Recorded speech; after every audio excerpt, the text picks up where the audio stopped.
Monsieur le Président de la République a déjà fait le panel, mais on va essayer de suivre ce qu'il a indiqué par rapport au PSE économie sociale et solidaire, une des 5 grandes initiatives nationales.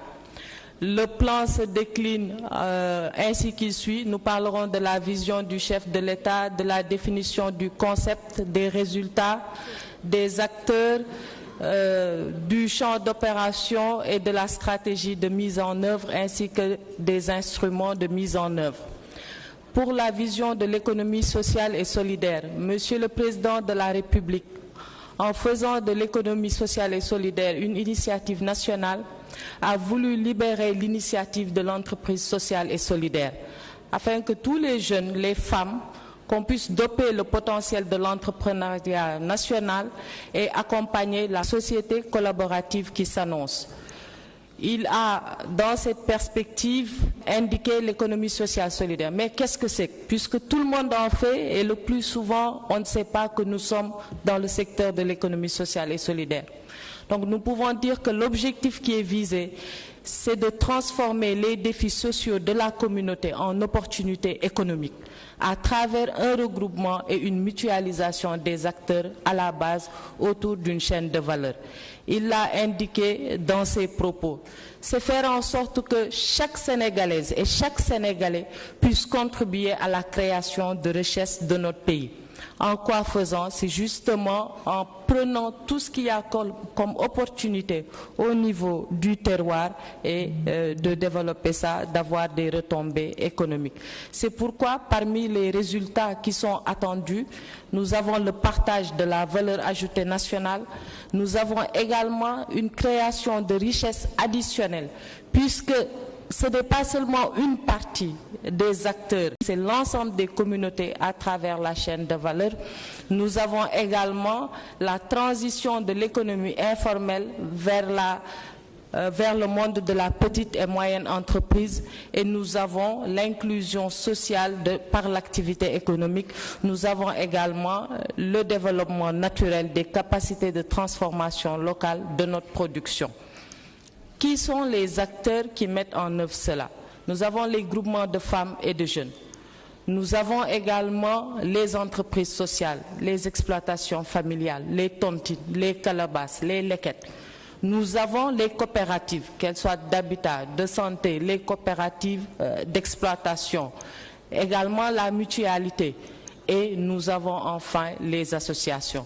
Donc, si nous avons toutes ces composantes, il est tout à fait normal de prendre l'échelle de la collectivité territoriale comme choix stratégique pour la mise en œuvre de l'initiative PSE, économie sociale et solidaire. Ce qui nous permettra d'avoir non seulement un développement territorial harmonisé, donc l'équité territoriale, mais également dans cette mise en œuvre-là, pour qu'elle puisse être une réussite, nous attendons des collectivités territoriales une forte implication par l'appropriation et la vulgarisation du modèle entrepreneurial, mais c'est également l'intégration de la dimension économie sociale solidaire dans l'élaboration des plans locaux de développement. C'est également l'intégration de la dimension ESS dans l'élaboration des plans locaux de développement. Et dans la stratégie de mise en œuvre par rapport à la feuille de route, nous avons la finalisation de la lettre de politique sectorielle, de la microfinance et de l'économie sociale solidaire qui englobera toute la stratégie de mise en œuvre. Il nous faut également avoir un cadre réglementaire. Monsieur le Président de la République a indiqué la dernière fois qu'il fallait une loi d'orientation sociale pour mettre en œuvre cela. Mais c'est également l'équité territoriale à travers un environnement adapté à la réception ou au réceptacle de l'économie sociale solidaire à l'échelle des territoires. Et c'est également la prospection par la recherche de nouveaux partenaires, d'une nouvelle génération de partenaires.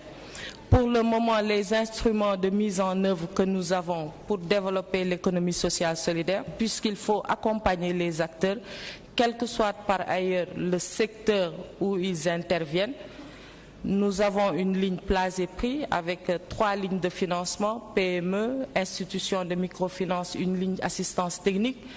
Nous avons également un organe dénommé Fonds d'impulsion de la microfinance qui accompagne, que ce soit en termes de système de gestion, en termes d'équipement, en termes de formation, de renforcement de capacité, les acteurs à la base, les tout petits acteurs. Nous irons vers la création de services déconcentrés de la microfinance parce que nous ne pouvons pas le faire au niveau central uniquement et nous allons avec le budget 2020 vers la mise en place d'un fonds de soutien à l'économie sociale et solidaire.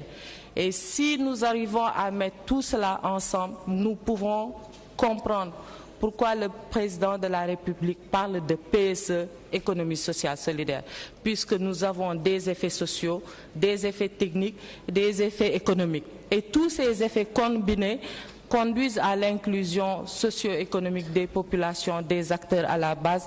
C'est donc toute une majorité de population qui est intégrée dans la mise en œuvre du PSE. Nous luttons contre l'exclusion de nos compatriotes. Nous luttons contre l'exode rural, puisque parmi les valeurs de l'économie sociale solidaire, non seulement nous travaillons en communauté, mais nous travaillons dans nos zones de résidence. C'est dire que les terroirs également participeront à la production, à la création de richesses. Donc voilà, résumé, Madame la Présidente, l'économie sociale solidaire. Je vous remercie.